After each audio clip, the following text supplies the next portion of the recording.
Family, it's your boy Feniks checking in with you, man. Just want to talk to you for a second, man. I was thinking about a few things.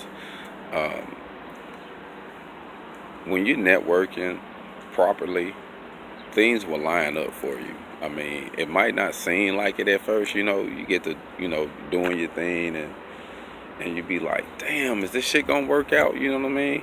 And then persistence, Persistence always opens up that door for you. You know what I mean? And I can most definitely tell you that I am a prime example of persistence.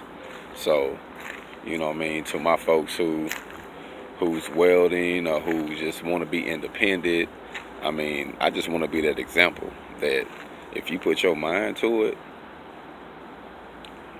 you don't have no limitations. Your only limitations is what you set for yourself, and realizing you got to break down that mentality that was passed down to you, because one thing that's for a fact, someone who's broke can't teach you how to be rich, but someone who's rich can teach you how to keep from being broke. You see what I'm saying?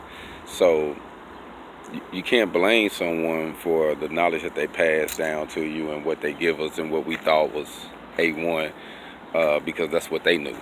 Now those at the top of the food chain, they know what's going on. You ask me, I think the whole education system is set up like that. The educational system, the public school system is set up to make employees out of everybody, either through college or through just a regular job. To me, that's what it's set up for. It's set up to make slaves out of people. I'm just telling you, that's what I feel. So being independent, and if you're going to work and provide a service, everybody got to do something. So at least you get a better benefit for your time and your money. You see what I'm saying? So all I'm saying is, man, if you're going to be independent, man, be independent. You see what I'm saying? Because this is the time to do it. And there's nothing you can't do, bro, once you get once you get focused and get you a game plan. Hog on.